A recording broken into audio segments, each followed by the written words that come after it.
ఆయుర్వేద యొక్క దినచర్య ప్రకారం రోజును ప్రారంభించాలి అంటే మొట్టమొదటగా మీరు చేయాల్సిన పని బ్రహ్మముహూర్తానికి నిద్ర లేవాలి.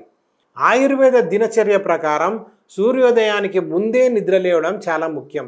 ఉదయం 4:30-5 మధ్య సమయంలో నిద్ర లేవడం అనువైన సమయంగా పరిగణించబడుతుంది. ఈ వేకువ జామున వాతదోషం ప్రబలంగా ఉంటుంది మరియు వాతావరణంలో ఉన్న శక్తి నిద్ర మీరు లేవడాన్ని సులభతరం చేస్తుంది. అంతేకాకుండా మీ శరీరానికి మరియు ఆత్మకు అవసరమైన ప్రశాంతత మరియు తాజాదనాన్ని ప్రసాదిస్తుంది. నిద్ర లేచాక మీ ముఖాన్ని శుభ్రపరచుకున్న తర్వాత చేయాల్సిన రెండవ పని గోరువెచ్చని నీరు త్రాగాలి.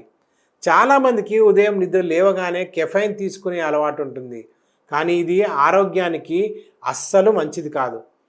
పరుగడుపున కెఫెన్ ఉన్న పదార్థాలు తీసుకోవడం వల్ల అనారోగ్యాలు వద్దన్నా వస్తాయి.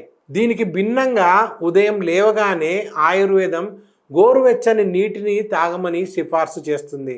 ఎందుకంటే పరుగడుపున గోరువెచ్చని నీటిని తాగడం వల్ల హానికరమైన టాక్సిన్స్ మరియు ఫ్రీ రాడికల్స్ ఫ్లష్ చేయబడతాయి.